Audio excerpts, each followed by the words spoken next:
action in the chat. If you guys can hear me, again, we're going to continue our reading of the deliberate dumbing down of America. We've read through chapter 3 so far. And chapter 4 is titled The Fomentation of the 40s and 50s. And again, fomentation, like creating something undesirable, creating kind of like a bad situation. Sounds like it might have to do with that old order out of chaos thing. So chapter 4 is a bit longer. Might take a while to read this chapter. It'll be the longest chapter yet. And again, if you don't have that much time, maybe come back and watch this later, because we are going to do TFR tonight as well. So don't get sick of me on this broadcast, because we still got to do TFR, 6 p.m. Pacific, 9 Eastern. And with that said, let's jump into it. Again, chapter 4, the fomentation of the 40s and 50s. Most Webster's dictionaries define the word fomentation as to stir up trouble, instigate, incite, as to foment a riot. The 40s and 50s will be remembered for the radical, un-American activities and views of some Americans and their paid staffs who having risen to the highest levels in the tax-exempt foundations in government, were unfortunately accepted by the man on the street as having the best interests of this nation at heart. Had these individuals been dressed in dirty, ragged clothes, worn old shoes, and funny felt hats, they would likely have been accused of fomenting or instigating trouble, planning the transformation of our nation from a sovereign, free, constitutional republic to only one of many socialist democracies subservient to an internationalist world government. And you know what? Before I go any further, in light of the deliberate dumbing down of America, of course, yesterday was November 8th, Election Day. It was the midterm election for 2022. And Pennsylvania was the surprise state, which of course is the sitting president's birth state. Joe Biden, born in Scranton, Pennsylvania, home of the hit show The Office that ran exactly 201 episodes. And if you're a veteran here, you know why that is. It's the same reason Beau Biden died at age 46, 201 days before the Pope's birthday, the first Jesuit Pope, the first to live in Suite 201 at the Vatican. But the funny thing about Pennsylvania being the surprise state, in addition to it being Joe Biden's birth state, is that November 8th leaves 53 days left in the year. 53 days. And what does Pennsylvania equal in the very elementary study of gematria? A study that's too much to grasp for the average dumbed down American. Again, Pennsylvania equals 53 in gematria. And what a joke of an election, right? Remember, Dr. Oz won the primary that just happened to fall on the anniversary of the publishing of The Wizard of Oz. If you've missed my older work on how The Wizard of Oz is really, truly about, the United States of America and the bankers that rule over us, go back and revisit that work. But you had the Dr. Oz ritual for the Republican primary earlier this year. And then he was running against John Fetterman, who was the surprise win, who suffered a stroke a while back, and since then has been seemingly in no position to be the man to represent the Democrats in the Senate. Seems like his mind went with that stroke. He's having trouble speaking. He's having trouble answering simple questions. He's having trouble pretty much doing everything. And in a way, it reminds a lot of Joe Biden, but even more extreme. And you just got to say, Democrats got a lot of money. They got a lot of people in their party. There's a lot of Democrats in Pennsylvania. Why are you going to continue to run with John Fetterman, who's a mumbling, bumbling idiot? And, for anyone who's offended by that, again, he did have a stroke. My sympathies for him, but he's pretty young to have a stroke and being in this kind of condition. The point is, why would that be your candidate? And then beyond that, how in the world do they win? What? But as we know, all the elections are completely illegitimate in America. And the reason more people can't see that, something I've seen through since I was a child, is right here. The deliberate dumbing down of America. And having John Fetterman be the candidate, I mean, it is just, it's slapping you in the face. So again, we continue. And again, this book is about all the things that helped us get to where we are, and all the fat cats in the past who wanted to control the populace and keep them at a certain level where they're easily to control and manipulate and take advantage of, you know, for a bigger world scheme, an internationalist agenda. That's what this book is about. So it goes on. However, the fact that many of these gentlemen and their paid staffs were associated with Ivy League colleges, major industries, and prestigious civic and religious institutions, wore Brooks Brothers suits and button-down collared shirts, and many had served with distinction in World War II, worked to obscure the fact that their goals were alien to those of the average Main Street American. For that matter, alien to the Constitution of the United States of America and its Bill of Rights. United States membership in the United Nations Educational, Scientific, and Cultural Organizations, UNESCO, in 1946 set in motion the destabilization of our society through the rejection of absolute morals and values, Judeo-Christian tradition, and Roman law. Legislation authorizing United States membership in UNESCO marked the end of United States autonomy in a very crucial area, that of education. From this time on, UNESCO would dictate education policy to our government and others. This legislation was accompanied by President Harry Truman's remarkable statement: "Education must establish the moral unity of mankind." Truman's recommendation was bolstered by General Brock Chisholm, a Canadian psychiatrist and friend of Soviet agent Alger Hiss. Chisholm redefined health to include mental health and presented a paper entitled "The Psychiatry of Enduring Peace and Social Progress" to the United Nations World Health Organization in 1946, which reinterpreted or eradicated the word morality. Chisholm asserted that the reinterpretation and eventually eradication of the concept of right and wrong, these are the bleated objectives of practically all effective psychotherapy. Brock Chisholm went on to recommend that teachers all over the world be trained in no right, no wrong psychotherapeutic techniques found in the schools today.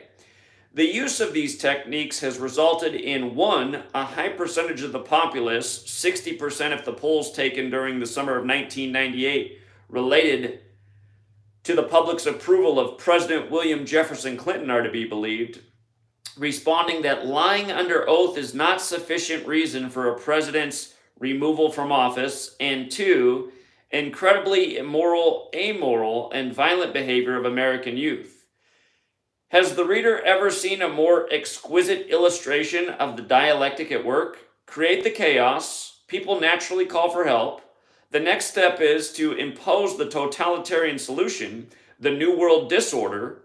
Chaos, evident on the nightly news, will ultimately require the same totalitarian control described so well by George Orwell in his novel 1984. Orwell said, "If you want a picture of the future, imagine a boot stamping on the human face forever, and remember that is forever." It's interesting that in the beginning of this book, she referenced the Fabian Society so many times. Maybe she wasn't aware that Orwell was a member of the Fabian Society. Again, it's not an accident that Orwell saw the future so well. It's not an accident that he knew about 1984, a very infamous year that so many things happened, from Anthony Fauci becoming the head of NIH to Mark Zuckerberg being born to LeBron James, who just went out in his nice 42 hat. But again, it's because he had a good idea of what was being planned. He was part of the planning elite. Anyhow, if one believes, as does this writer, that the well-being of mankind and the stability of this world and its institutions depend on the rule of law, then the 1940s and 50s will be remembered as the commencement of the unraveling of civic order in the United States of America and throughout the world. The rule of law is usually based on concepts of right and wrong, grounded in some very widely accepted values that have been laid down since earliest times and even spelled out in Roman law. Since the end of World War II, instead of the concept of law, nations have been basing their actions on the United Nations humanistic, non-absolutist, situational ethics philosophy set forth in the statements of General Brock Chisholm and President Harry Truman. In 1948, shortly after General Chisholm made his recommendation to banish the concept of right and wrong, Professors B.F. Skinner and Alfred C. Kinsey published their books, Walden II and Sexual Behavior in the Human Male, respectively. Skinner's novel, Walden II, recommended, amongst other radical things, that children be reared by the state to be trained from birth to demonstrate only desirable characteristics and behavior. Kinsey, as a taxonomic scientist, wrested human sexuality from the constraint of love and marriage in order to advance the grand scheme to move America and the world toward the eugenic future envisioned by the elite scientist of the new biology, a shift which would affect the legal and medical professions. In 1953, Professor Skinner published Science and Human Behavior, in which he said, "Operant conditioning shapes behavior as a sculptor shapes a lump of clay." Also in 1953, as if commissioned by Skinner and Kinsey to come up with a system to facilitate the necessary changes in behavior through operant conditioning and restructuring of the human personality, Professor Benjamin Bloom, with the assistance of Professor David Krathwohl, completed Taxonomy of Educational Objectives, a classification of learning behavior encompassing the cognitive, affective, and psychomotor domains of learning. Webster's dictionary defines taxonomy as follows: the study of general principles of scientific classification, systematics.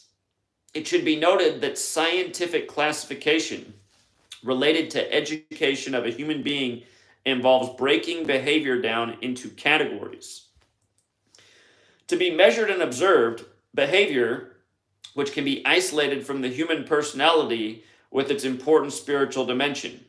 Bloom said in Taxonomy that the philosopher, as well as the behavioral scientist, must find ways of determining what changes are desirable and perhaps what changes are necessary. He stated that for the schools to attempt to change values is a virtual Pandora's box, but that our box must be opened if we are to face reality and take action. And that it is in this box that the most influential controls are to be found. The affective domain contains the forces that determine the nature of an individual's life and ultimately the life of an entire people.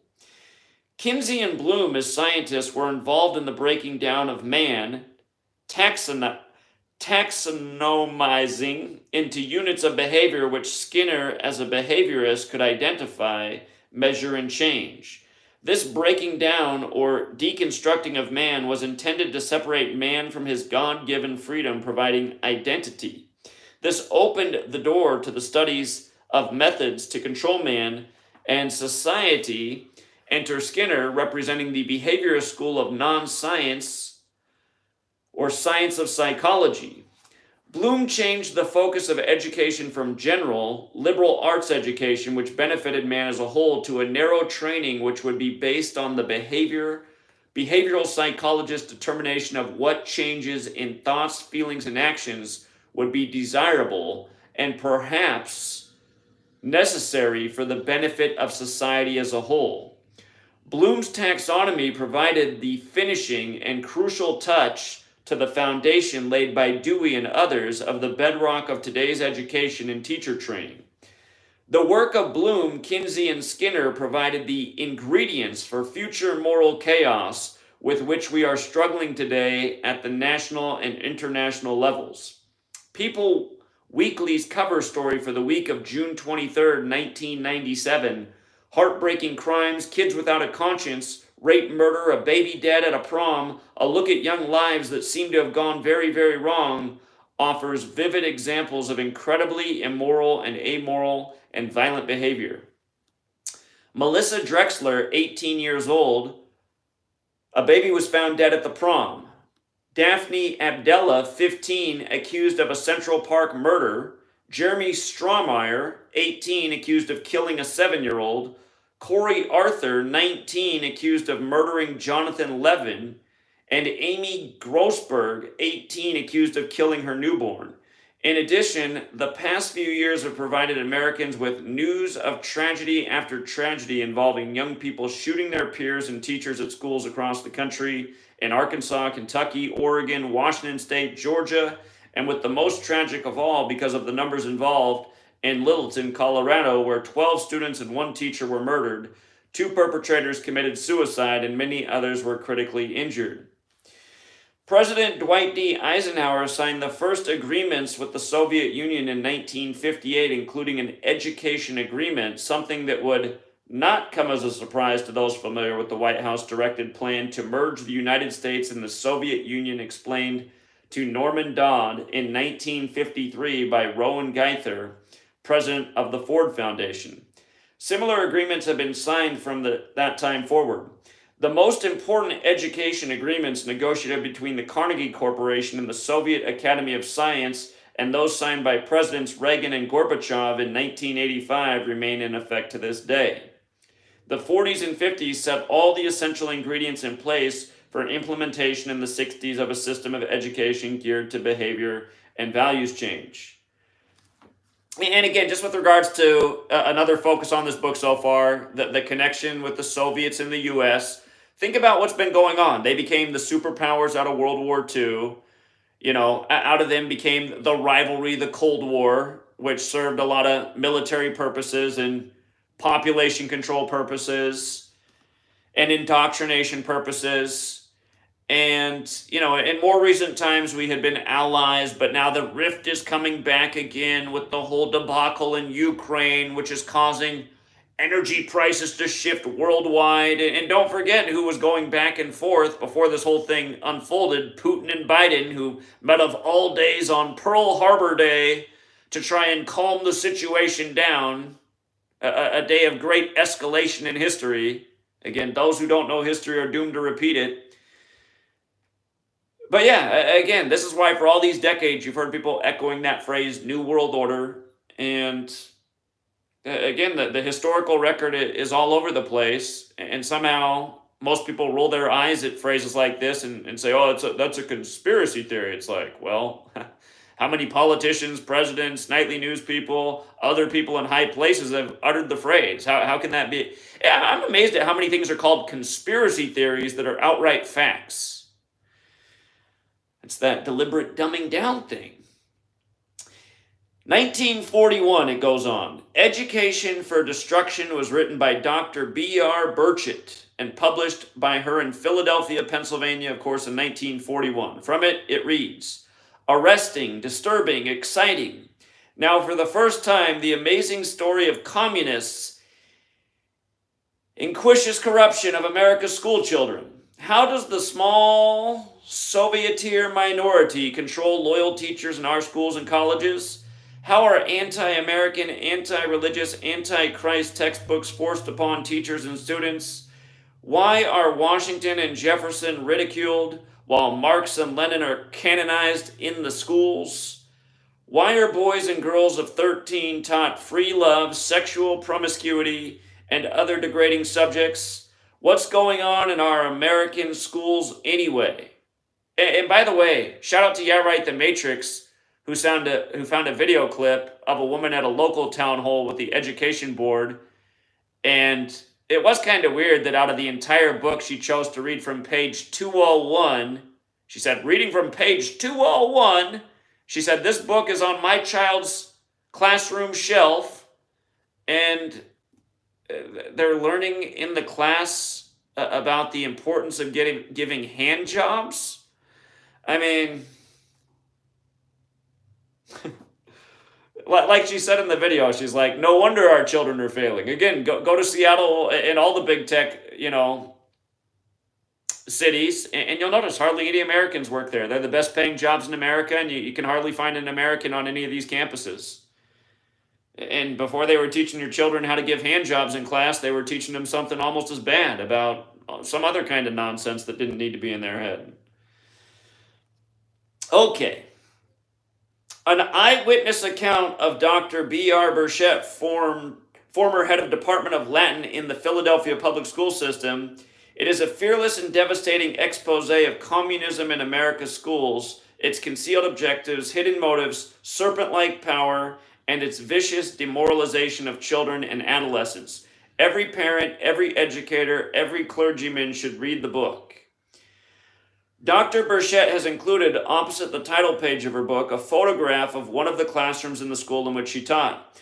Under the photo are the words, "No communism in the public schools?" ? Accompanied by the following comments. An observer seeing that the largest poster in sight bears the letters USSR might think that this is a picture of a schoolroom in Russia. It is a picture of a room in a public school in Philadelphia. Did Superintendent Broom know about this? Did the Board of Education know about it?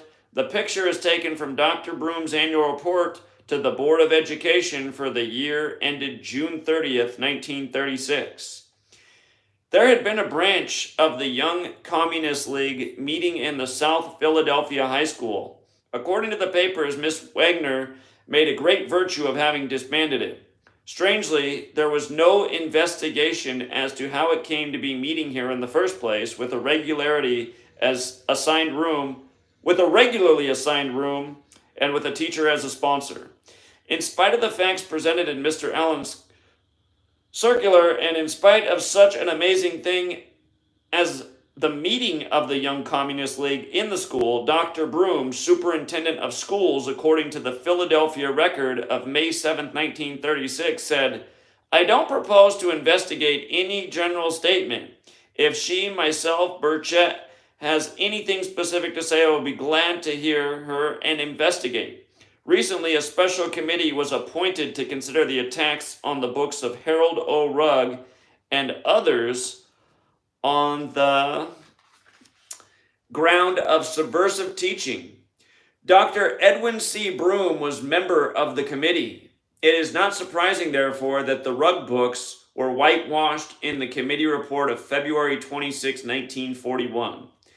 According to the above quotes, Dr. Edwin Broom, under whom Dr. Burchett worked, was deeply involved in curriculum changes favorable to indoctrination of the students in communism. Of special interest is the fact that Dr. Edwin Broom is the same Dr. Edwin Broom about whom Dorothy Dawson wrote in her article entitled "The Blueprint: Communism-Centered Schools" for the Montgomery County, Maryland Advisor, April 11, 1973. Mrs. Dawson personally typed the original blueprint for Montgomery County schools for Dr. Broom to present to the Board of Education in 1946. As additional excerpt from Mrs. Dawson's article, it follows. In 1946, Dr. Edwin W. Broom was superintendent of schools. From the Maryland Teacher, May 1953, Dr. Edwin W. Broom announces retirement from superintendency by Mrs. Florence Massey Black of BCC High School. Edwin W. Broom, the philosopher who took John Dewey out of his writings and put him to work in the classrooms of Montgomery County, is being honored upon his retirement this year by various groups in the state of Maryland and in his own country. He has served 36 years as superintendent of schools and 49 years in the county system.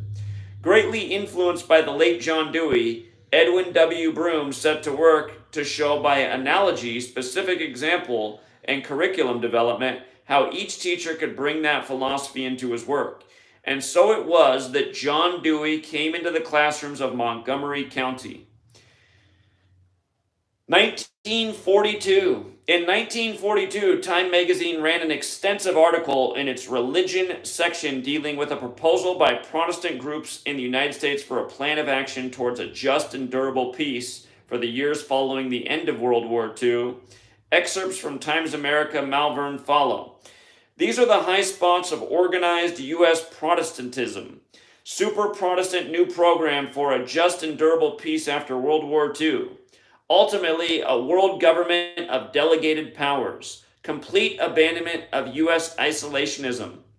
strong immediate limitations of national sovereignty, international control of all armies and navies, a universal system of money so planned as to prevent inflation and deflation, worldwide freedom of immigration, progressive elimination of all tariff and quota restrictions on world trade, autonomy for all subject and colonial peoples, with much better treatment for Negroes in the U.S., no punitive reparations, no humiliating decrees of war guilt, no arbitrary dismemberment of nations, a democratically controlled international bank to make development capital available in all parts of the world without the predatory and imperialistic aftermath so characteristic of large-scale private and governmental loans. Well, that last one definitely didn't happen because these central banks are very predatory in the countries they go into. They get them in all kinds of debt. This program was adopted last week by 375 appointed representatives of 30-odd denominations called together at Ohio Wesleyan University by the Federal Council of Churches. Every local Protestant church in the country will now be urged to get behind the program.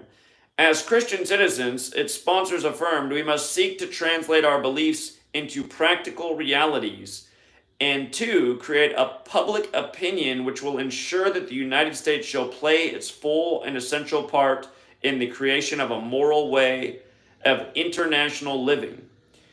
The meeting showed its temper early by passing a set of 13 requisite principles for peace submitted by Chairman John Foster Dulles and his Interchurch Commission to study the basis of a just and durable peace.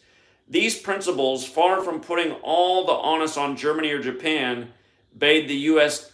give thought to the short-sightedness of its own policies after World War I, declared that the U.S. would have to turn over a new leaf if the world is to enjoy lasting peace.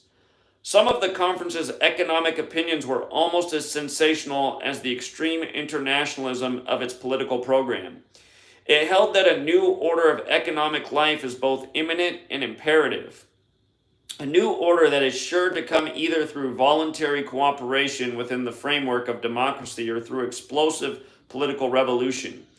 Without condemning the profit motive as such, it denounced various defects in the profit system for breeding war, demagogues and dictators, mass unemployment, widespread disposition from homes and farms, destitution, lack of opportunity for youth, and of security for old age. Instead, the church must demand economic arrangements measured by human welfare, must appeal to the Christian motive of human service as paramount to personal gain or governmental coercion. Collectivism is coming, whether we like it or not, the delegates were told by no less a churchman than England's Dr. William Paton, co-secretary of the World Council of Churches, but the conference did not veer as far to the left as its definitely pinko British counterpart, the now famous Malvern Conference that took place January 20th of 1941. It did, however, back up Labour's demand for an increasing share in industrial management. It echoed Labour's shibboleth that the denial of collective bargaining reduces labor to a commodity. It urged taxation designed to the end that our wealth may be more equitably distributed. It urged experimentation with government and cooperative ownership. The ultimate goal, a duly constituted world government of delegated powers, an international legislative body, an international court with adequate jurisdiction, international administrative bodies with necessary powers, and adequate international police forces and provision for enforcing its worldwide economic authority. Now, again, the thing is, as we read this, there's a lot of people, especially, there's probably even more now than back when this was being drawn up, there's probably even more people now that agree with all these things and say, yeah, that sounds right, that sounds good. And, it could all be right and good, but look at how it's going today. Again, the same day that Russia-Ukraine broke out, the exact same day, that was the day the World Health Organization with several participating nations, began drafting up how to make sure there's a massive vaccine rollout a lot faster, a lot more efficiently in the next global pandemic. And, Bill Gates was just in Munich earlier this year saying that the next pandemic's not that far off. I mean, why doesn't he have a psychic line? Remember, he did the Netflix special, The Next Pandemic, right before COVID kicked off, and then his Netflix special, Pandemic, came out one day before the first case of COVID in the world was confirmed in his city, Seattle, the first case outside of mainland China, in the city with the big needle.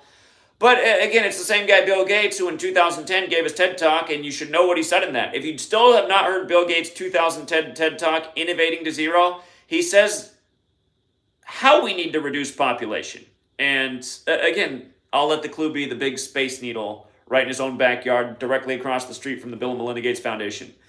But again, you have world superpowers, and not even just, you have so many countries in the world on board with the ideas of saving the climate through depopulating, and you got mega international corporations like Pfizer and others that are right there in line to participate because they make a lot of money off it. And again, this is what your world governments look like. These are the kind of things they're doing. And they're tricking the dummies into saying, well, we need that so we don't have to shut down the world again. You guys, it's not about, I know that people that follow this channel already get it, but for the person out there who doesn't get it, these world governments are not working on our behalf. They're working to control us. They always have been.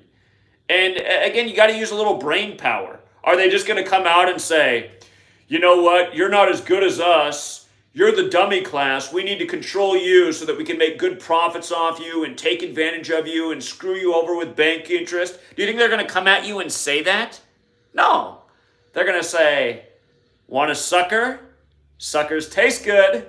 Have you ever gone into a Chase bank? That's part of Chase's thing. They have big suckers up at the counter. What do you think the symbolism of that is? Remember J.P. Morgan who got off the Titanic right at the last second? Again, they got to trick you into everything. They got to stock the grocery shelves with stuff that tastes really good and is really cheap so you can buy a whole bunch of it. And then, again, you end up at their pharmacy helping them make record profits because you put all this junk in your mouth that was so cheap and tasted so good, but now look at you. You got diabetes, heart problems, you need cholesterol meds, you got to have something to regulate your blood pressure, you got some cancerous, tumorous growth in, but thank God you got, your coverage because your insurance is helping take care of it, but you have nothing left in your savings. All the tactics of these creeps that rule over us are so transparent, and I've just always been wondering the whole time, why can't more people see through it?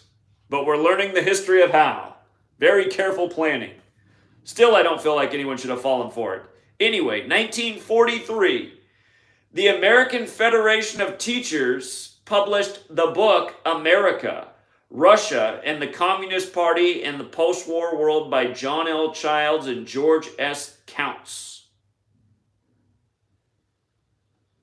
The reader will recall previous entries in this book relating to George S. Counts' role in the promotion of collectivism in the early part of this century and a similar agenda mapped out by the Federal Council of Churches referenced earlier. Prior to reading excerpts from this remarkably naive book, the reader is reminded that it was written after Stalin's mass terror of the 1930s, which included purges, trials, self-denunciations, disappearances, imprisonments, and executions. Excerpts taken from the book's jacket follow. I like that. She only read from the book's jacket. That was all she needed.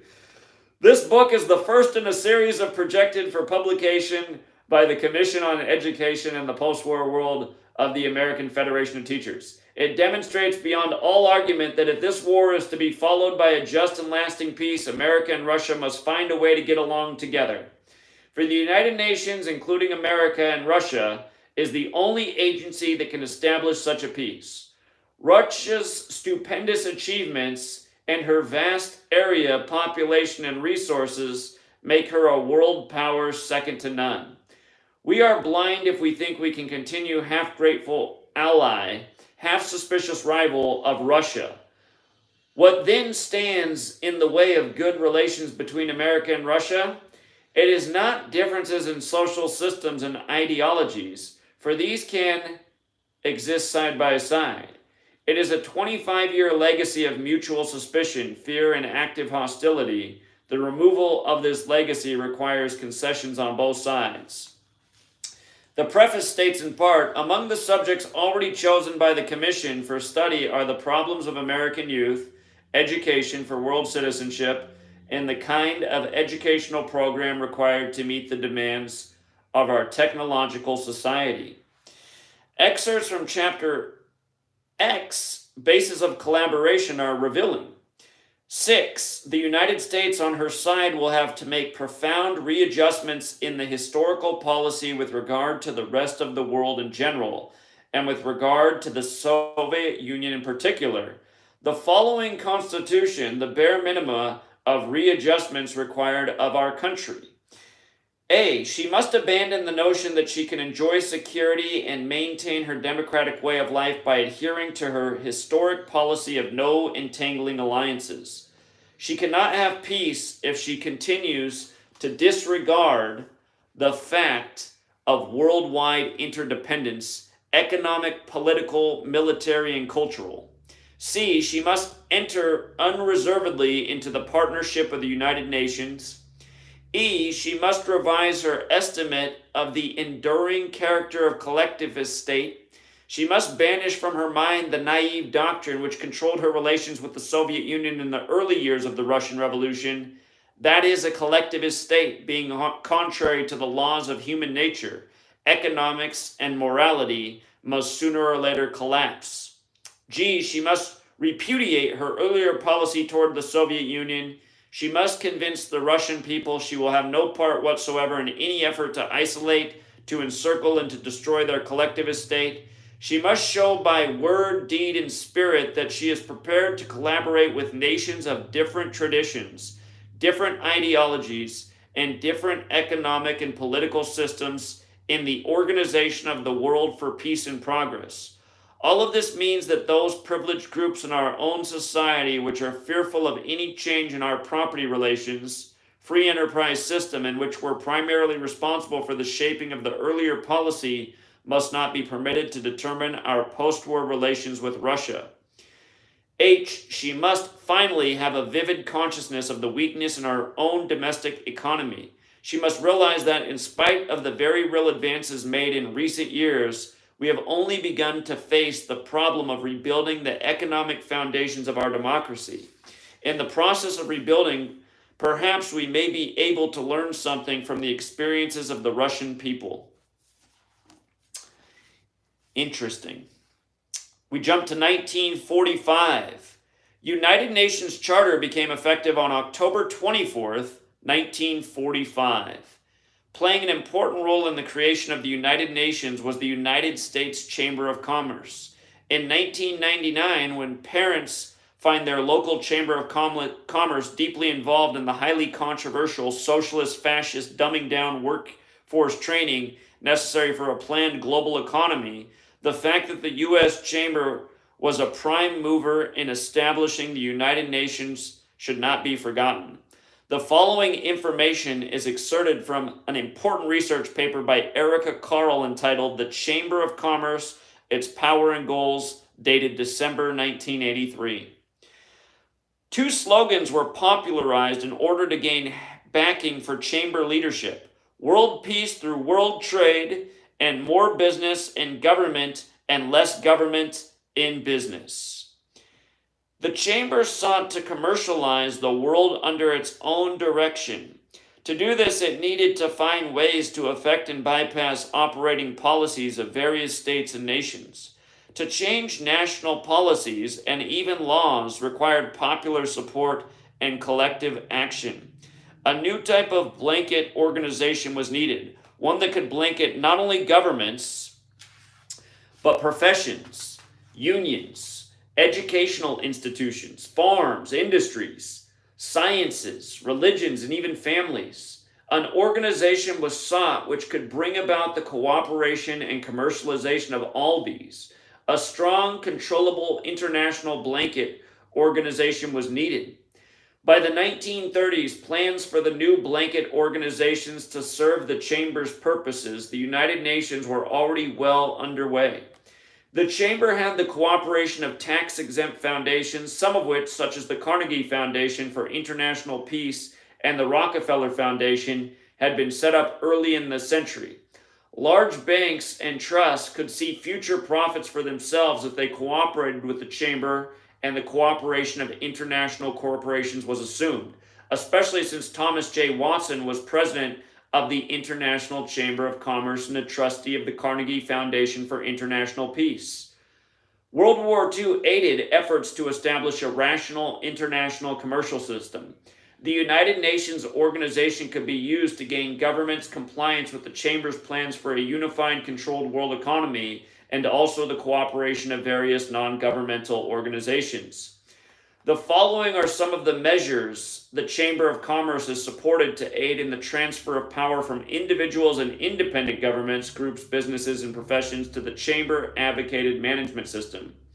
1. Creation of the United Nations. 2. Creation of the Organization for Economic Cooperation and Development. 3. Regional government or new federalism. 4. Medicare. 5. Postal reorganization. 6. Organized Crime Control Act. 7. Contracting for schools services with private industry. 8. Voucher system for education. 9. Management and human relations techniques for handling personnel industry. 10. Healthcare planning councils. 11. Prepaid medical practices or HMOs. 12. Federal land use planning. 13. Federally imposed career education. 14. Equal Rights Amendment. 15. Crosstown busing for desegregation.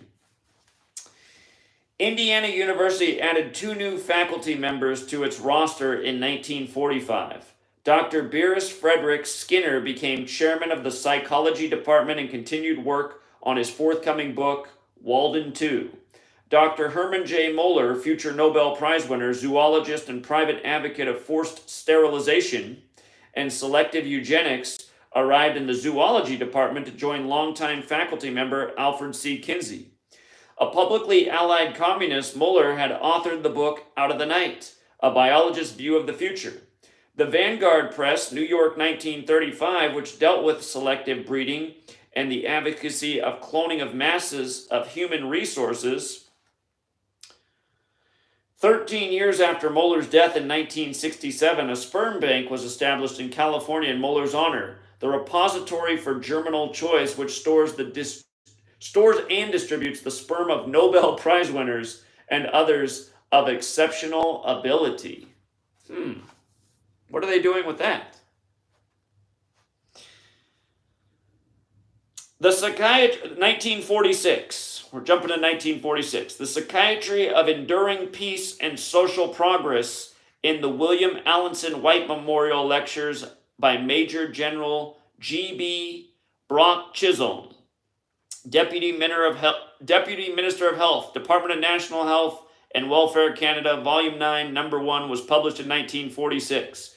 The book contained a foreword by Abe Fortas, former U.S. Secretary of State. The article, The Psychiatry of Enduring Peace and Social Progress, was republished in the March 1948 issue of International Conciliation, published by the World Health Organization and Carnegie Endowment for International Peace.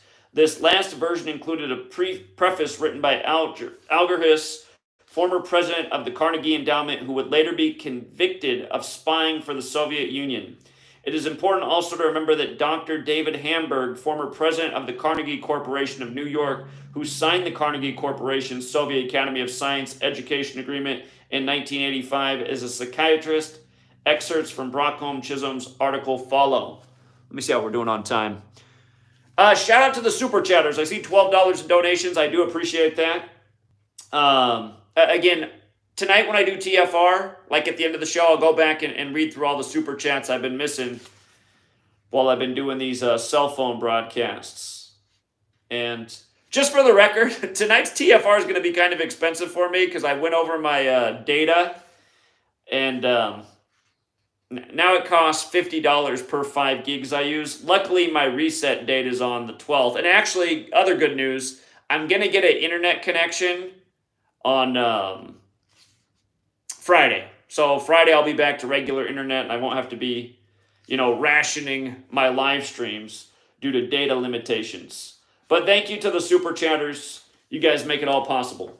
All right. So from this book, from Brock Chisholm's article, the reinterpretation and eventually eradication of the concept of right and wrong, which has been the basis of child training, the substitution of intelligent and rational thinking for faith in the centuries of the old people, those are the belated objectives of practicality, all effective psychotherapy. The belated objectives of practically all effective psychotherapy. Would it not be sensible to stop imposing our local prejudices and faiths on children and giving them all sides of every question so that in their own time they may have the ability to size things up and make their own decisions? If the race is to be freed from its crippling burden of good and evil, it must be psychiatrists who take the original responsibility. The people who matter are the teachers, the young mothers and fathers, the parent-teacher associations, youth groups, service clubs, schools and colleges, the churches and Sunday schools. Everyone can be reached and given help toward intellectual freedom and honesty for themselves and for the children whose future depends on them.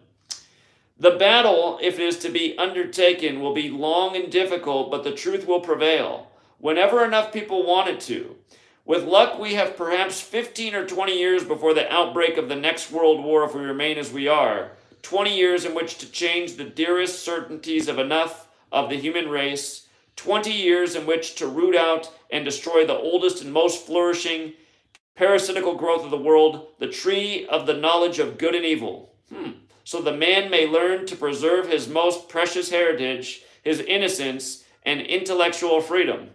20 years in which to remove the necessity for the perverse satisfactions to be found in warfare.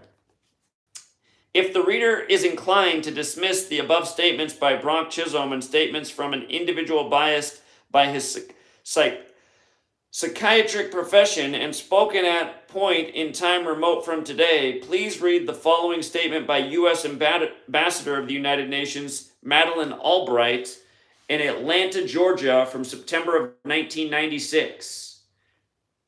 It stated, setting global standards. The United Nations is one instrument that we use to make this world a little less inhumane, a little less brutal, a little less unfair than it otherwise would be. This brings us to another important and basic function of the United Nations, and that is its role in creating a global consensus about what is right and what is wrong. C.S. Lewis wrote that hideous strength,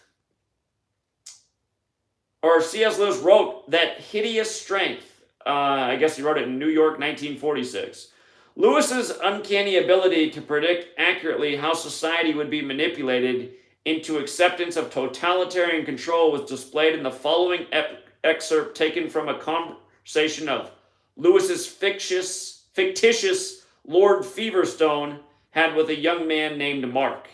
Feverstone says, "Man has got to take charge of man.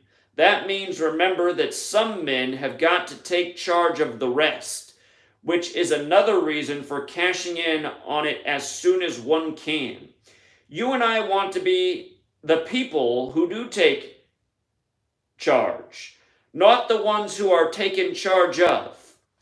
What sort of thing have you in mind? Quite simple and obvious things at first. Sterilization of the unfit, liquidation of the backward races, we don't want any deadweights, selective breeding, then real education, including prenatal education. By real education, I mean one that has no take it or leave it nonsense. A real education makes the patient what it wants, infallibly.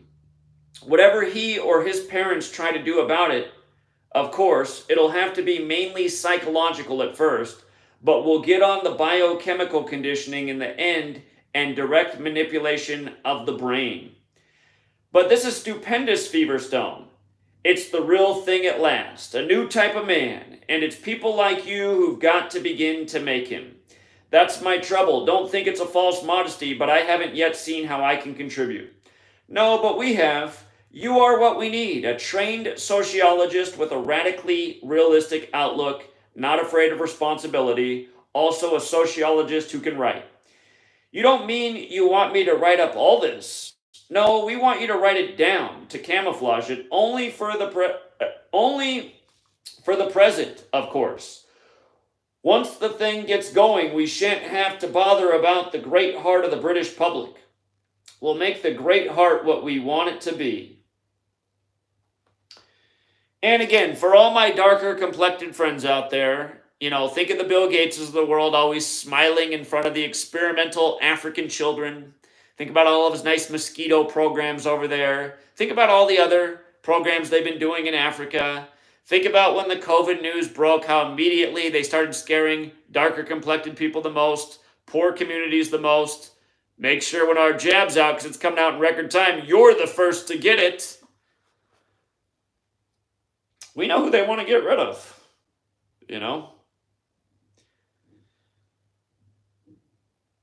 Okay.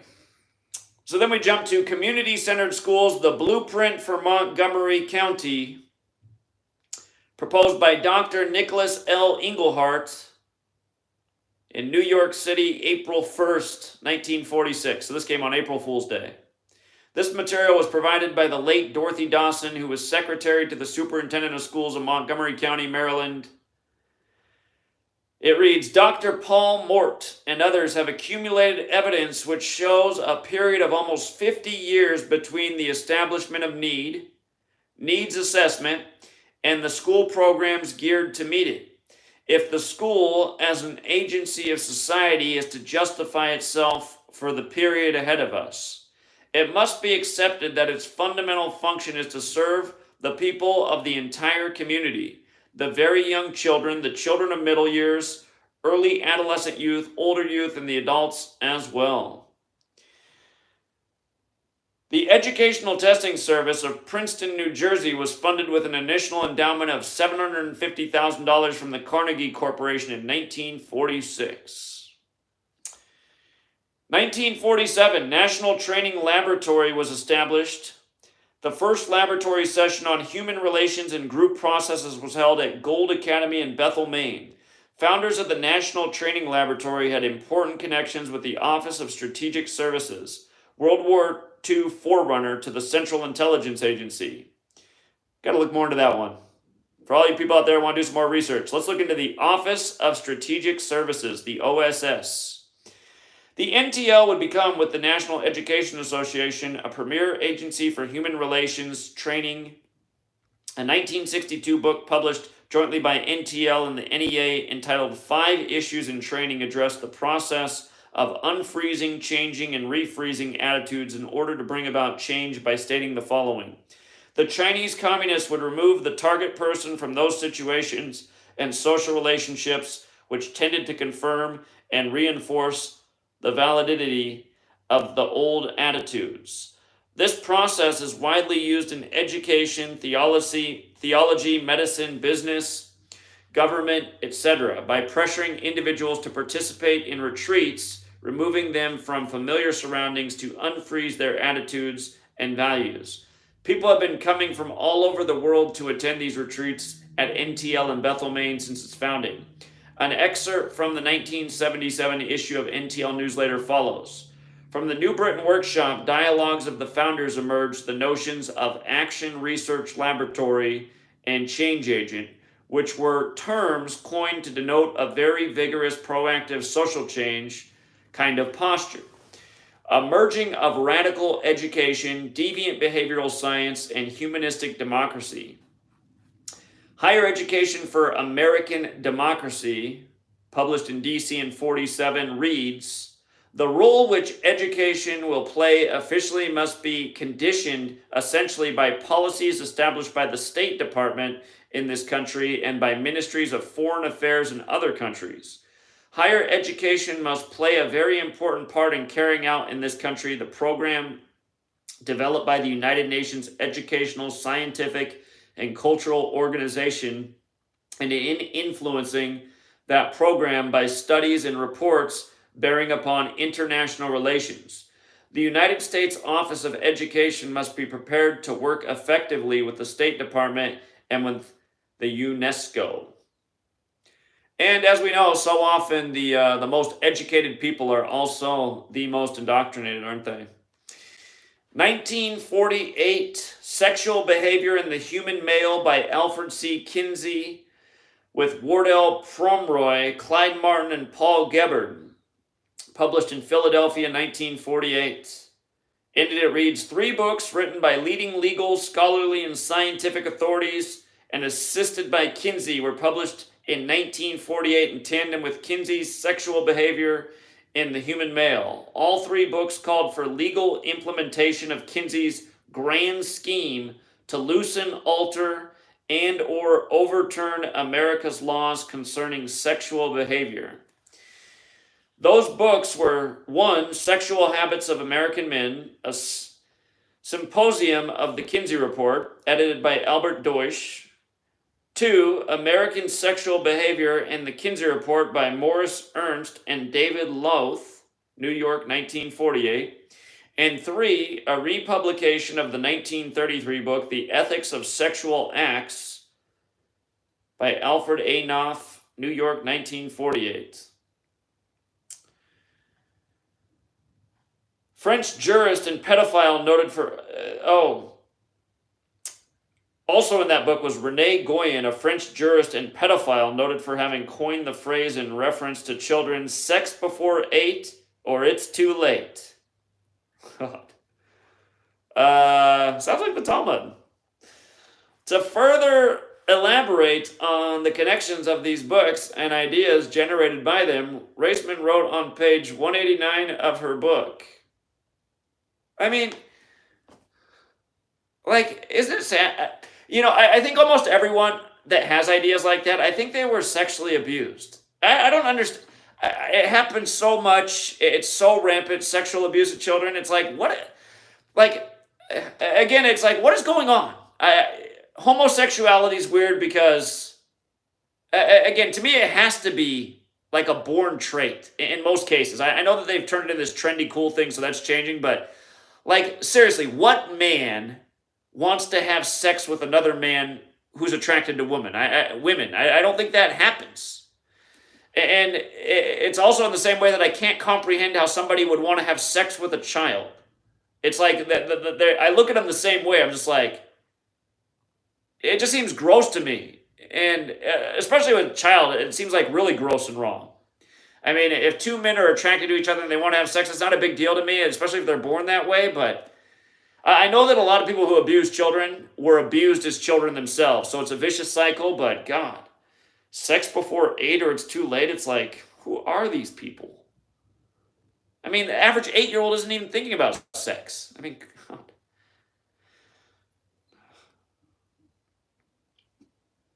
To further elaborate on the connections of these books and ideas generated by them, Raceman wrote on page 189 of her book, Dr. Harry Benjamin, an endocrinologist, an international sexologist, and close friend and correspondent of both Kinsey and Guyon, wrote of their collaboration in his introduction to Guyon's 1948 book.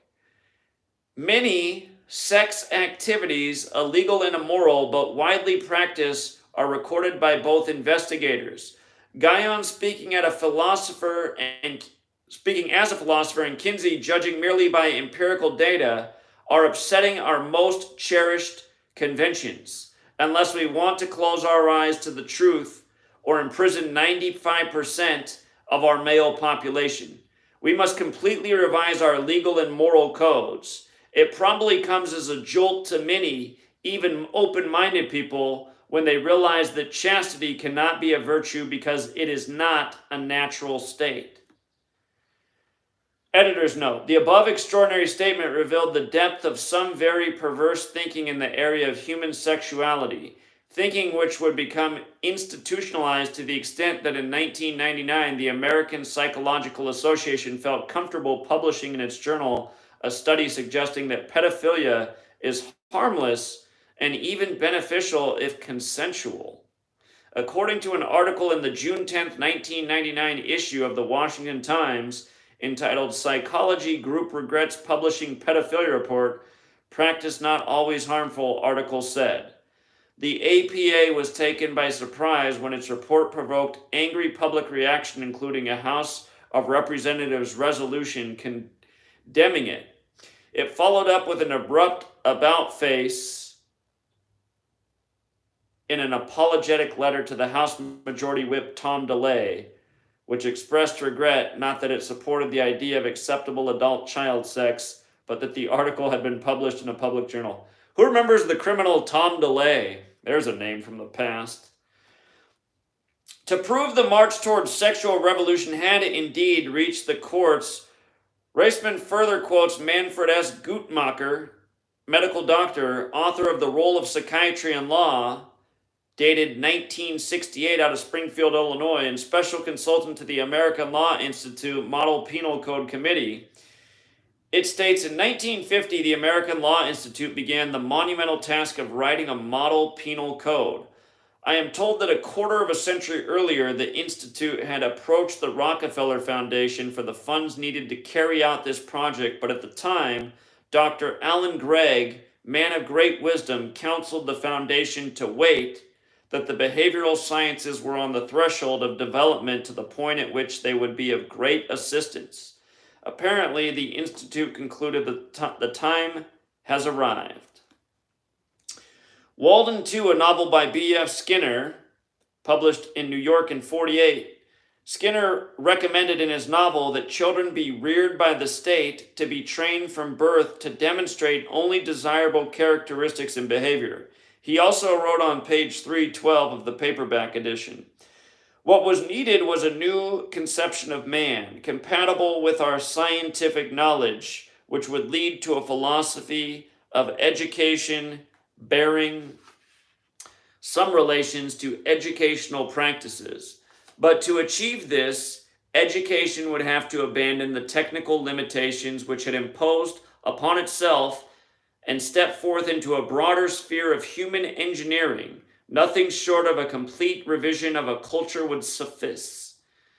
The late Professor Skinner died before his ideal school described in Walden II would become somewhat of a reality. A model school in the 21st century. The following excerpts from Walden II contain some restructuring terminology and resemble in many ways that a restructured school is supposed to look like, or what a restructured school is supposed to look like in the 1990s. And again, think about how far out he's planning. This book's published in 1948. He's writing about what he wants it to look like, 40 some years down the road. A much better education would cost less if society were better organized. We can arrange things more expeditiously here because we don't need to be constantly re-educating. The ordinary teacher spends a good share of her time changing the cultural and intellectual habits which the child acquires from its family and surrounding culture. Or else the teacher duplicates home training and a complete waste of time. Here we can almost say that the school is the family and vice versa. We don't need grades. Everyone knows that talents and abilities don't develop at the same rate in different children. A 4th grade reader may be a 6th grade mathematician. The grade is an administrative device which does violence to the nature of the developmental process. Here the child advances as rapidly as he likes in any field. No time is wasted in forcing him to participate in or be bored by activities he has outgrown. And the backward child can be handled more efficiently too. We also don't require all our children to develop the same abilities or skills. We don't insist upon a certain set of courses. I don't support we have a single child who has had a secondary school education, whatever that means. But they'll all develop as rapidly and as advisable. And they're well educated in many useful respects. By the same token, we don't waste time in teaching the unteachable. The fixed education represented by a diploma is a bit of conspicuous waste which has no place in Walden II. We don't attach an economic or horrific value to education. It has its own value or none at all. Since our children remain happy, energetic, and curious, we don't need to teach subjects at all. We teach only the techniques of learning and thinking. As for geography, literature, the sciences, we give our children opportunity and guidance, and they learn them for themselves. In that way, we dispense with half the teachers required under the old system, and the education is incomparably better. Our children aren't neglected, but they're seldom, if ever, taught anything. Now, I gotta comment here on that. If the author is making the argument that that's part of the deliberate dumbing down, I don't know if I agree about that, because I actually think that what he said there is very much true. I think a lot of that's true. She might be using that, though, in the framework and just like looking at it from a way of like, see, that doesn't sound like enough criteria. That sounds too lackadaisical. And again, there's always two sides to every argument. So anyway, in the United States, 1990s teachers are instructed to act as facilitators and guidance counselors. Computer technology will take care of workforce training and whatever education remains. Wisconsin history teacher Gene Malone wrote a short review of Walden II. Some of Malone's excerpts follow. Walden II is fiction based on a utopian community named after Henry David Thoreau's nature utopia, Walden Pond. Beerus, telling the story of a planned society, appears to be B.F. Skinner speaking. Fraser is the planner, manager, founder of the utopia.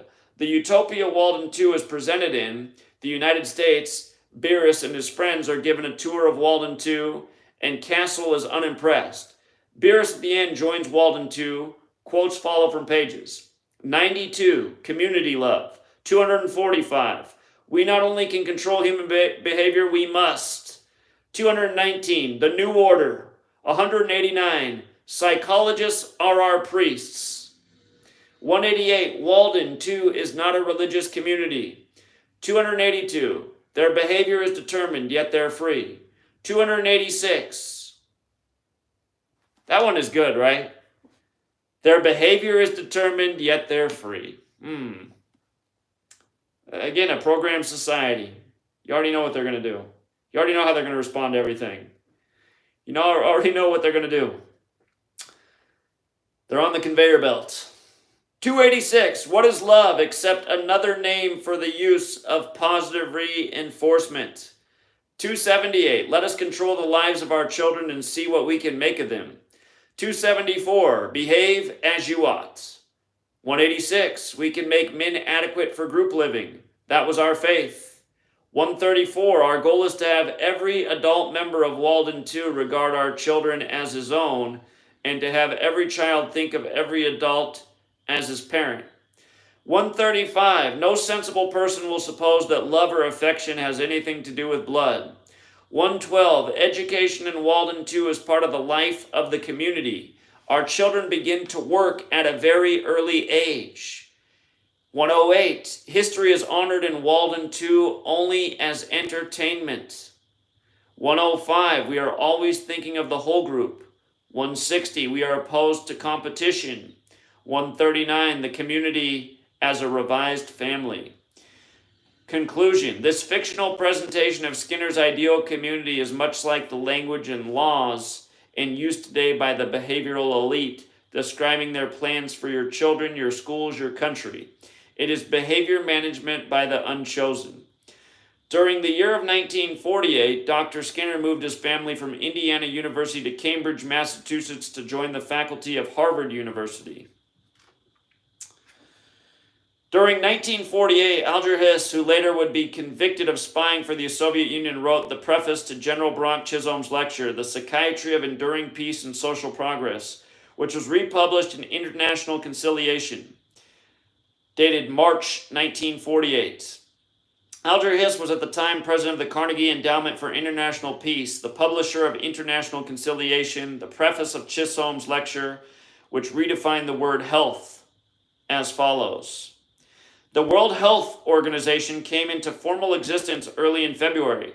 For nearly a year and a half, its most urgent functions have been performed by an interim commission. The new specialized agency carries on one of the most successful parts of the work of the League of Nations. The constitution of the World Health Organization, however, has a far wider basis than the establishment for the League organization and embodies its provisions the broadest principles in public health service today, defining health as a state of complete physical, mental, and social well-being, and not merely the absence of disease or infirmity. It includes not only the more conventional fields of activity, but also mental health, housing, nutrition, economic or working conditions, and administrative and social techniques affecting public health. In no other field is international cooperation more essential, and in no other field has it been more effective and political difference less apparent. The present issue of International Conciliation reviews the history of Interim Commission through its last meeting in February. The first World Health Assembly will convene in June of 1948. A brief introductory article has been prepared by Dr. Brock Chisholm, Executive Secretary, World Health Organization, Interim Commission. Dr. Chisholm is an eminent psychiatrist and served during the war as Director General of Medical Services of the Canadian Army. The main discussion of the World Health Organization has been contributed by C.E.A. Winslow, Professor Emeritus of the Yale University and editor of the American Journal of Public Health. Dr. Winslow has been a member of the Board of Scientific Directors of the International Health Division of the Rockefeller Foundation, medical director of the League of the Red Cross Societies, and expert assessor of the Health Committee of the League of Nations. That was dated February 21st, 1948. Pause for 1 second. I'm going to check the time, and I'm going to see if I have time to read the rest of this chapter. We got about 10 pages left, but I got to make sure I don't go over time because I got to make dinner, and then we got to do TFR. So 1 second. Quick break.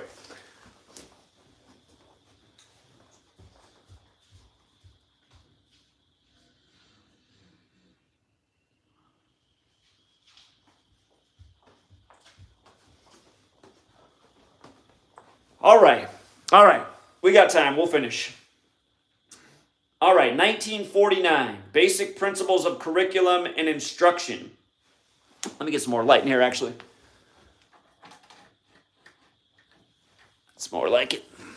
All right, 1949, Basic Principles of Curriculum and Instruction. University of Chicago Press, 1949, by Professor Ralph Tyler. In it says, since the real purpose of education is not to have the instructor perform certain activities, but to bring about significant changes in the student's pattern of behavior, it becomes more important to recognize that any statement of the objective should be a statement of changes to take place in the student. In 1950, man out of a job, Pasadena tries too late to hold on to its school superintendent, was carried in Life magazine dated December 11, 1950. An excerpt follows. Last month, criticism of Willard Gosselin took a serious turn. A militant citizens group accused him of permitting communistic influences in the schools because he continued already established classes in sex education and favored the elimination of report cards. Then, while Gosselin was in New York City on business, the school board sent him a telegram asking him to resign. 1951, the greatest subversive plot in history. Report to the American people in UNESCO from the Congressional Record, proceedings and debates of the 82nd Congress. First session in 1951 included the extended remarks of Honorable John T. Wood of Idaho in the U.S. House of Representatives. This is from October 18th. You know what happened on October 18th, 2019? Or if you don't, you better get informed. That was the simulation of what we lived through with all the slave muzzles and jabs. Event 201. Anyhow, October 18th, 51, it reads, Mr. Speaker, I am herewith appending an article published by the American Flag Committee, bearing the title, A Report to the American People on UNESCO. Just how careless and unthinking can we be that we permit this band of spies and traitors to exist another day in the land we all love?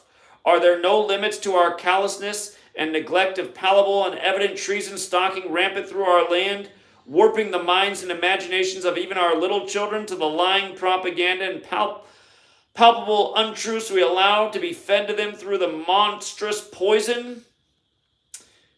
UNESCO's scheme to pervert public education appears in a series of 9 volumes. And before I even say another word, again, just anytime you read the writings of people from 50 years ago, 100 years ago, 150 years ago, 200 years ago, so much better vocabulary.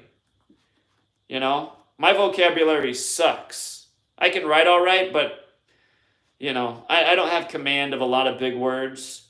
And that's why it's harder to read older material. And again, that's how we're all evidence of the deliberate dumbing down of the world, I think, really.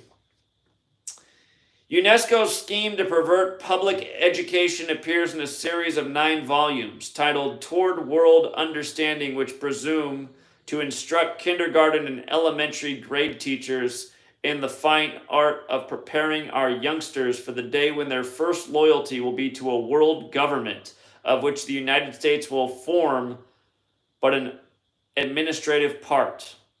The program is quite specific. The teacher is to begin by eliminating any and all words, phrases, descriptions, pictures, maps, classroom material, or teaching methods of a sort causing his pupils to feel or express a particular love for or loyalty to the United States of America. Children exhibiting such prejudice as a result of prior home influence. UNESCO calls it the outgrowth of narrow family spirit and are to be dealt an abundant measure of counter-propaganda at the earliest possible age. That's from the booklet 5 on page 9. It advises the teacher that the kindergarten of infant school has a significant part to play in the child's education. Not only can it connect many of the errors of home training, but it can also prepare the child for membership at about the age of 7 in a group of his own age and habits, the first of many such social identifications that he must achieve on his way to membership in the world society. Impact of Science Upon Society by Bertrand Russell, dated 1951, out of New York. What follows calls to mind the extensive use of behavior modification techniques on students, causing them to question and reject traditional values and preparing them to willingly submit to totalitarian controls. Education should aim at destroying free will so that after pupils are thus schooled, they will be incapable throughout the rest of their lives to think. They will be incapable throughout the rest of their lives of thinking or acting otherwise than as their schoolmasters would have wished. Influences of the home are obstructive, and in order to condition students, verses set to music and repeatedly intoned are very effective. It is for a future scientist to make these maxims precise and discover exactly how much it costs per head to make children believe that snow is black. When the techniques has been perfected, every government that has been in charge of education for more than one generation will be able to control its subjects securely without the need of armies or policemen.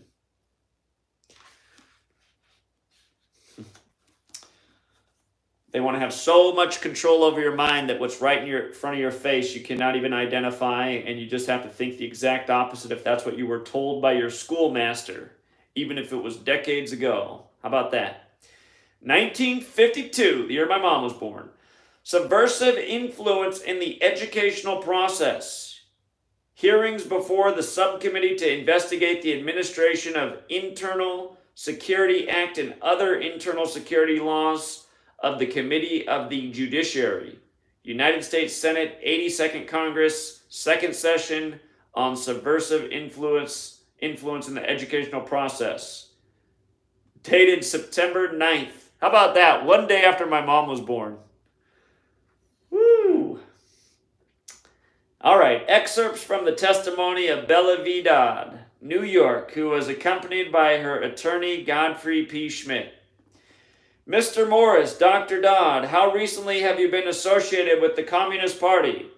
Mrs. Dodd, June 1949. Mr. Morris, do you mean you served your connection with the Communist Party at that time? Mrs. Dodd, they severed their connection with me. I had previously tried to find my way out of the Communist Party. In 1949, they formally issued a resolution of expulsion.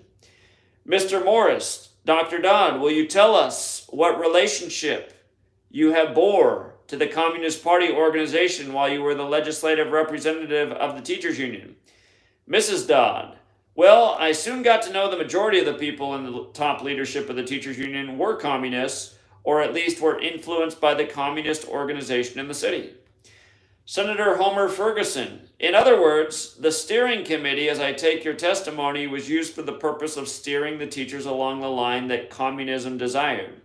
Mrs. Dodd, on political questions, yes. I would say also on certain educational questions. You take, for instance, the whole question of theory of education, whether it should be progressive education or whether it should be the more formal education.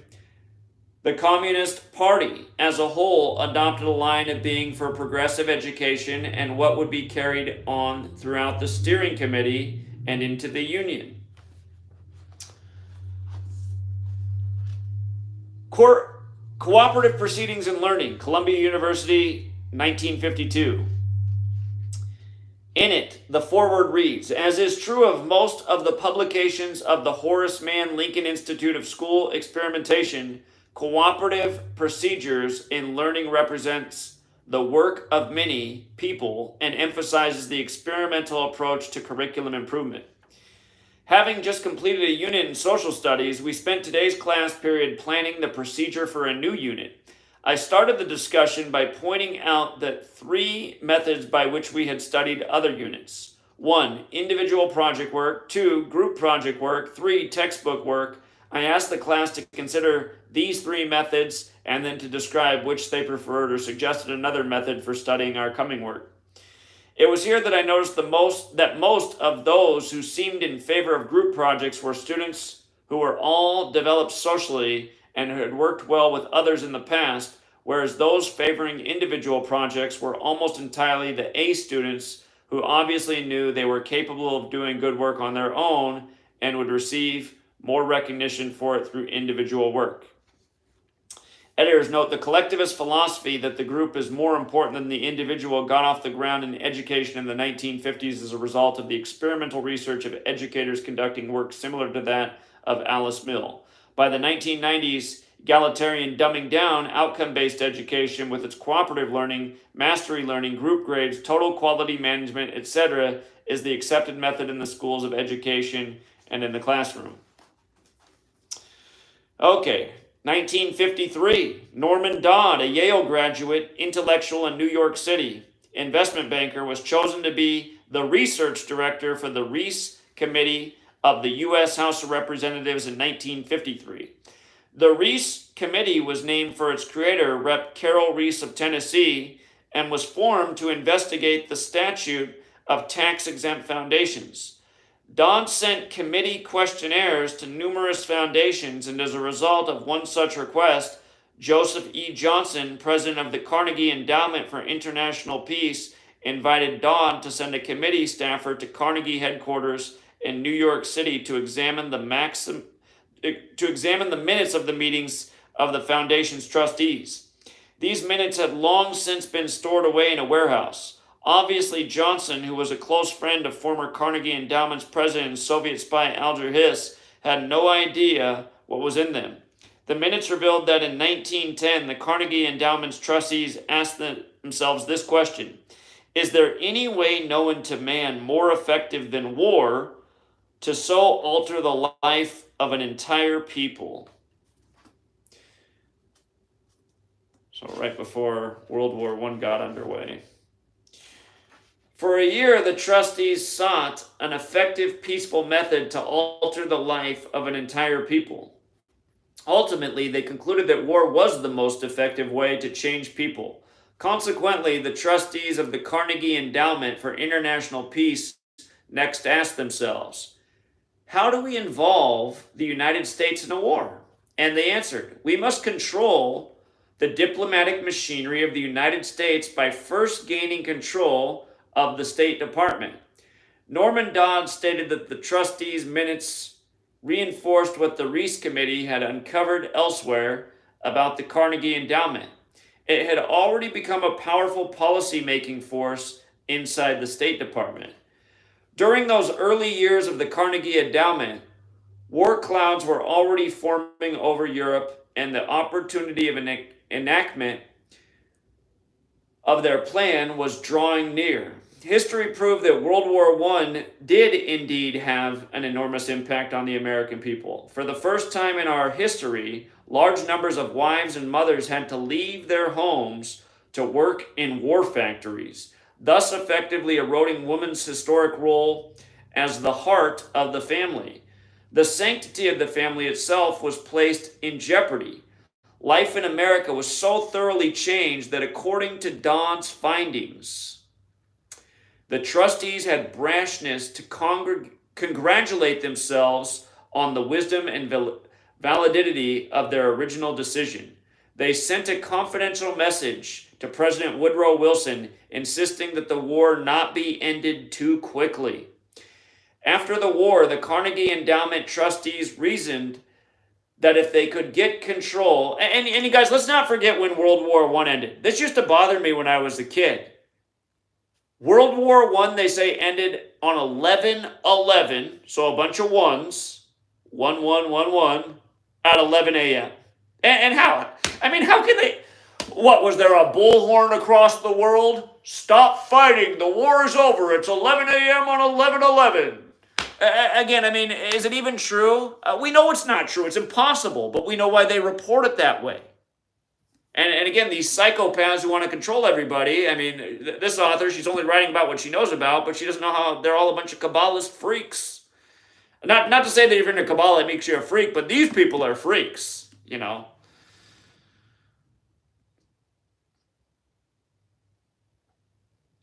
After the war, the Carnegie Endowment trustees reasoned that if they could get control of education in the United States, they would be able to prevent a return to the way of life as it had been prior to the war. They recruited the Rockefeller Foundation to assist in such a monumental task. According to Dodd's Reese commitment report, they divided the task in parts, giving to the Rockefeller Foundation the responsibility of altering education as it pertains to domestic subjects. But Carnegie retained the task of altering our education in foreign affairs and about international relations. During a subsequent personal meeting with Mr. Dodd, Sorry, it's getting dark in here. I'm going to have to turn on the light in a minute. President Rowan Gaither of the Ford Foundation said, Mr. Dodd, we invited you to come here because we thought that perhaps off the record you would be kind enough to tell us why Congress is interested in the operations of foundations such as ours. Gaither answered his own rhetorical question with a startling admission. Mr. Dodd, all of us here at the policymaking level of the foundation have at one time or another served in the OSS, again, that's the forerunner to the CIA, Office of Strategic Services of the European Economic Administration, operating under directives from the White House. We operate under those same directives. The substance under which we operate is that we shall use our grant-making power to so alter life in the United States that we can be comfortably merged with the Soviet Union. Has anything changed? Again, that nice cooperation between Biden and Putin before this whole thing that's just changing the world and controlling its people. Stunned Dodd replied, why don't you tell the American people what you just told me, and you could save the taxpayers thousands of dollars set aside for this investigation. Geither responded, Mr. Dodd, we wouldn't think of doing that, because that would mess up the whole mind control program. Again, they know people are stupid, but they're not that stupid, right? You got to treat them like they're stupid, and then they'll stay stupid. Okay. In public, of course, Geither never admitted what he had revealed in private. However, on numerous public occasions, Norman Dodd repeated what Geither had said and was neither sued by Geither nor challenged by the Ord Foundation. Dodd was subsequently warned that if you proceed with the investigation as you have outlined, you will be killed. Sounds very CIA-like. The Reese Committee never completely finished its work of investigating and receiving testimony in open hearings involving the representatives of the major tax-exempt foundations. The process was completely disrupted and finally derailed by the deliberately disruptive activity of one of its members, Congressman Wayne Hayes of Ohio.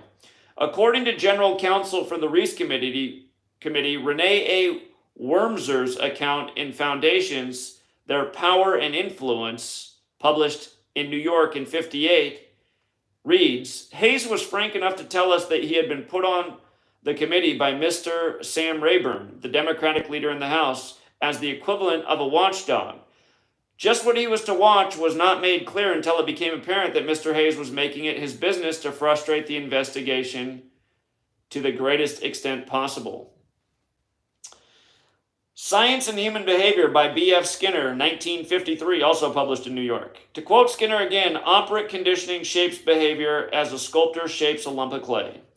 Alfred C. Kinsey, along with Wardell Pomeroy, Clyde Martin, and Paul Gebhardt, published Sexual Behavior in the Human Female in Philadelphia in '53. According to Professor David Allen, lecturer in the Department of History at Princeton University, this book, along with Kinsey's Sexual Behavior in the Human Male, served to solidify the move which changed the way social scientists studied sexuality by breaking from the accepted social hygienic, psychoanalytic, psychiatric, and psychological approaches.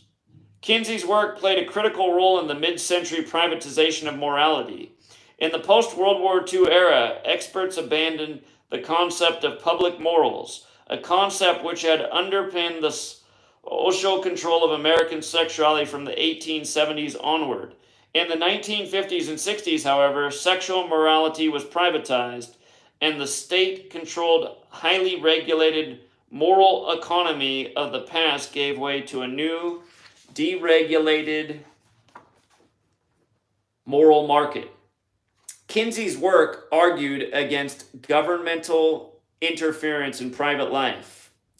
Dr. Lewis Albert Allison published a fascinating book entitled Mental Robots, the Caxton Printers Ltd., Caldwell, Idaho, 1953. Dr. Allison, distinguished physician and surgeon, served as president of the California Medical Association from 1952 to 1953. And also wrote The Physician's Responsibility as a Leader. Some excerpts from Dr. Allison's Chapter 7 of Mental Robots, The Tools of Robotry, follow. Herbert A. Philbrick, double agent and author of I Led 3 Lives, has been recently quoted as stressing the Soviet psychiatry in the Psychiatry of Pavlov, upon whose original work on dogs the theory of the conditioned reflex is based. This conditioned reflex is the principle underlying all of the procedures employed by the Soviets in their brainwashing and brain-changing techniques. Under its skillful use, the human can be, and has been in countless instances, so altered as completely to transform the concepts previously held and to prepare the individual so treated for a docile acceptance on all manner of authoritarian controls. The psychiatrist boasts that he possesses the power to alter human personality, and he has certainly made good his boast in many respects, at least to the extent of being able to force phony confessions out of men like Cardinal Mindszenty, Robert Vogler, and a host of others who have been subjected to all manner of torture during their period of conditioning. In a book entitled Conditioned Reflex Therapy by Andrew Salt, published in 1949 by the Creative Age Press, individual free will, freedom of choice, and of course individual responsibility are categorically denied in these words. We are meat in which habits have taken up residence. We are a result of the way other people have acted to us. We are the reactions. Having conditioned reflexes means caring about pieces of past realities. We think with our habits, and our emotional training determines our thinking. Where there is a conditioned reflex, there is no will. Our willpower is dependent on our previously learned reflexes. Certainly, it is true that the communists, both in Russia, China, and the Iron Curtain countries, have accomplished spectacular changes in the thinking of millions of their citizens. Whether or not this mass changing is altogether sincere or durable is not for the moment as significant as the fact that it has taken place, and that based upon it there has been, apparently, a ready acceptance of revolutionary doctrines radically defying former custom and accepted usage, and transforming the individual under this special of persuasion or compulsion into an individual possessing entirely different characteristics from those formerly exhibited.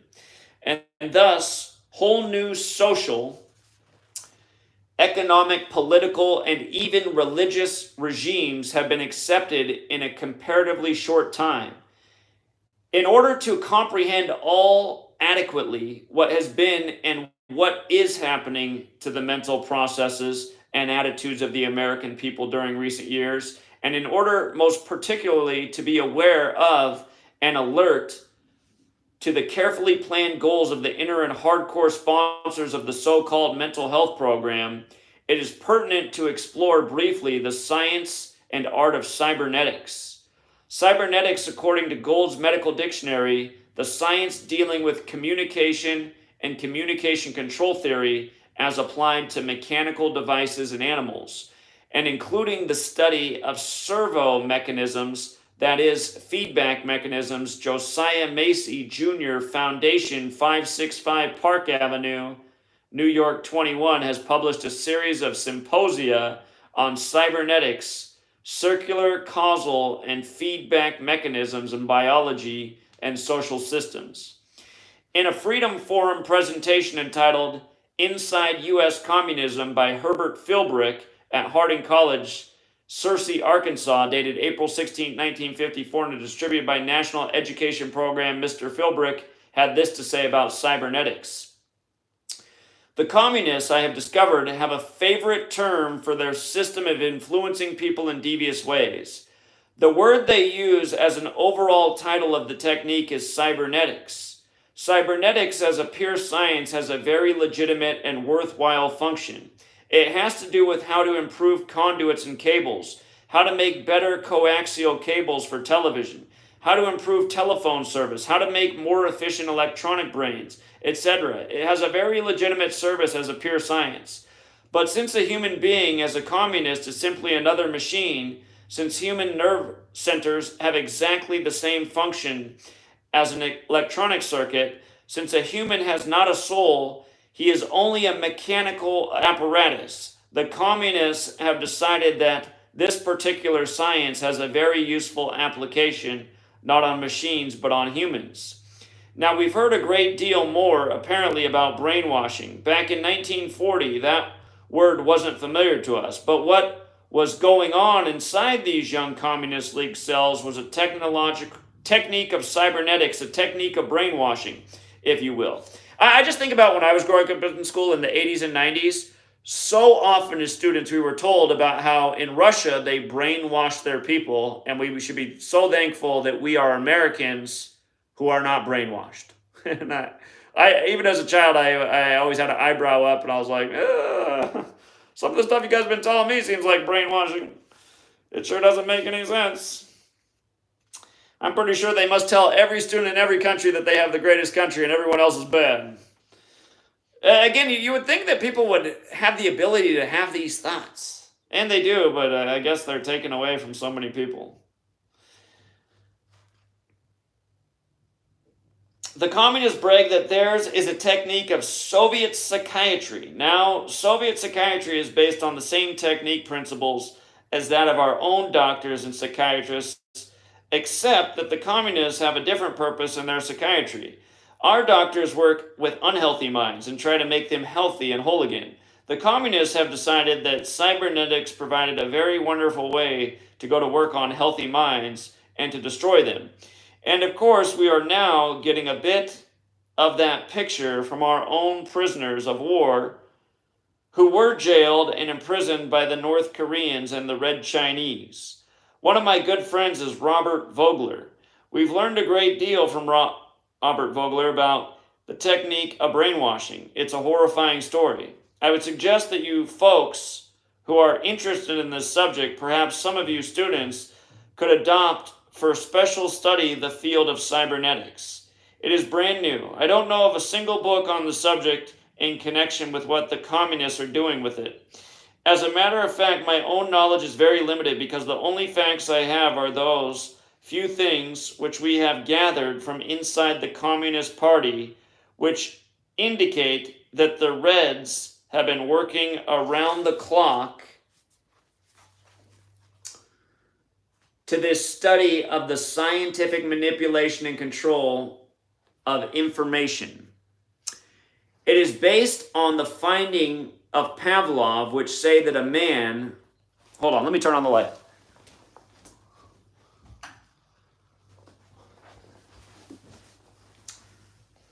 Like an animal conditioned to respond to a certain impulses can be conditioned to respond to words, phrases, and symbols. Therefore, you pour in the words, phrases, and symbols to which he will respond without thinking.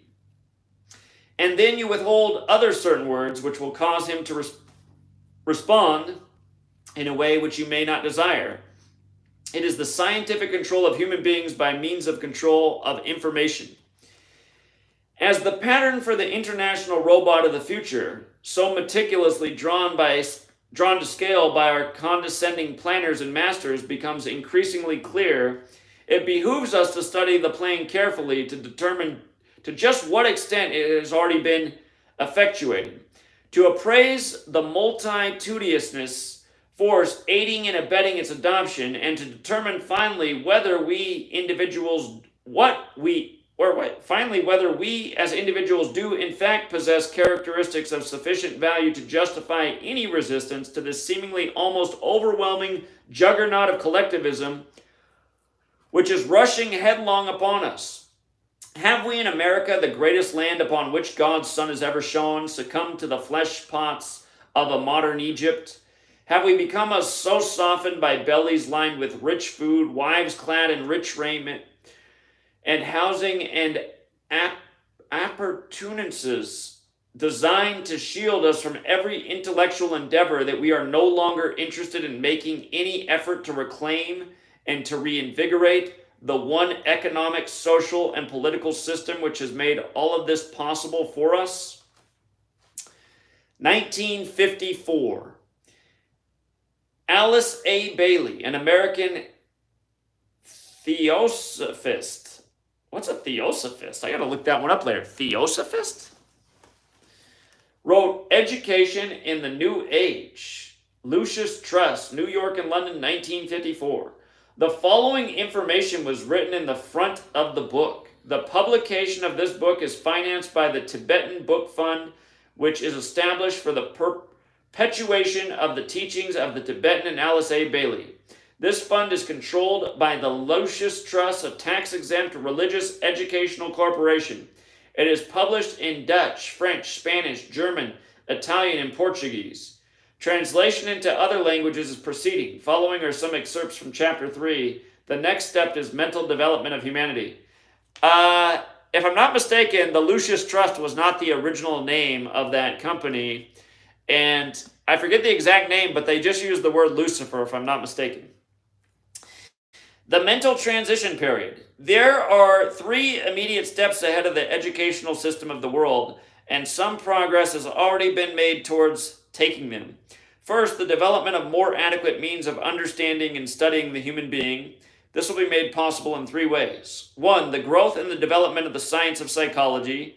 This is the science of the essential man, and is, at this time, being more generally recognized as useful to and consistent with the right development of the human unit. The various schools of psychology, so numerous and separative, will each eventually contribute its particular and peculiar truth, and thus the real science of the soul will emerge from this synthesis. Two, the growth and the development of the science of the seven rays. This science will throw light upon racial and individual types. It will clearly formulate the nature of individual and racial problems. It will indicate the forces and energies which are struggling for expression in the individual and in the race. And when the two major rays and minor rays which meet in every man are recognized and studied by the educator in connection with the individual, the result will be right individual and group training and correct vocational indications. Three, the acceptance of the teaching in it about the constitution of man given by the esotericists, which the implied relation of soul and body, the nature of those bodies, their qualities and purpose, and the interrelation existing between the soul and three vehicles of expression in the three worlds of human endeavors. In order to bring this about, the best that the East has to offer and the knowledge of the West will have to be made available. The training of the physical body, the control of the emotional body, and the development of the right mental apprehension must proceed sequentially, with due attention to the time factor and also to that period wherein planned coordination of all aspects of the man should be carefully developed. 1955. The New York Times reported on August 6th of 55 that President Dwight D. Eisenhower called for the first White House Confederate Conference on Education. The announcement follows. Washington, D.C. Reservations have been made in 8 hotels here for 2,045 rooms to be occupied November 20th, Joe Biden's birthday, through December 1st by participants in the White House Conference on Education. This conference, first of its kind to be called by a president, will be unusual in many ways. The ground rules call for 2 or more non-educators to each educator in order to stir up the widest possible education support by citizenry in the states. However, the really unusual part of the conference plan lies in the sharp departure from the conventional, somewhat haphazard way of conducting big conferences. The President's Committee has set up 6 subjects to be discussed, 5 of them to be thrashed out at the conference, and 1 to be taken home. Each of the 5 questions to be gone into here will be discussed in successive, all-delegate sessions of 200 tables of 10 persons plus a discussion leader. The 5 questions under mass consideration will be, what should our schools accomplish? In what ways can we organize our school system more effectively and economically? What are our schools' building needs? How can we get good teachers and keep them? How can we finance our schools, build, and operate them? The question to be taken home is, how can we obtain a continuing interest in education? At the close of each all-delegate session in stenographic pool will be on hand to compile the consensus at each table and to jot down the dissents. The 200 discussion leaders will convene around 20 tables in a smaller room, further refine the results, and give their consensus and dissents to a second flight of stenographers. The mass of delegates then proceed to another question. The leaders of the 20 tables subsequently move to 2 tables. Their findings set down by stenographers will be forwarded to the conference committee for incorporation in the final report. Note, this conference was probably one of the first national conferences to use the manipulative and non-representative group dynamics Delphi technique to orchestrate the participants into reaching consensus on predetermined goals. Anyone who has participated in local or state goal-setting committees should recognize the drill. The conference provided an excellent example of dialectical processes at work. 1956, taxonomy of educational objectives. The classification of educational goals, Handbook 2, Effective Domain by David Krathwohl, Benjamin Bloom, and Bertram Massey, dated 1956, published in New York and London. This taxonomy provided the necessary tool for the schools of education to restructure education from academics to values behavior. Change from academics to values behavior change. The swinging door was finally propped open to incorporate attitudes, values, and beliefs into the definition of education. It is impossible to overestimate the taxonomy's importance. An excerpt follows. In fact, a large part of what we call good teaching is the teacher's ability to attain effective objectives, attitudes, values, beliefs, through challenging the students' fixed beliefs and getting them to discuss issues. 1958. In 1958, at the peak of the Cold War, President Dwight D. Eisenhower signed the first United States Union of Soviet Socialist Republics agreements. These agreements included education. National Defense Education Act was passed in 1958 by the U.S. Congress as a result of Soviet success in space, demonstrated by the launching of Sputnik. This act, which set the stage for incredible federal control of education through heavy financing for behavior modification, science, mathematics, guidance, counseling, and testing, etc., involved modern techniques developed from scientific principles, the full weight of which would be felt at the end of the century. Title I, General Provisions, Findings, and Declaration of Policy, Section 101 of this Act reads, "The Congress hereby finds and declares that the security of the nation requires the fullest development of the mental resources and technical skills of its young men and women. The present emergency demands that additional and more adequate educational opportunities be made available. The defense of this nation depends upon the mastery of modern techniques developed from complex scientific principles. It depends as well upon the discovery and development of new principles, new techniques, and new knowledge."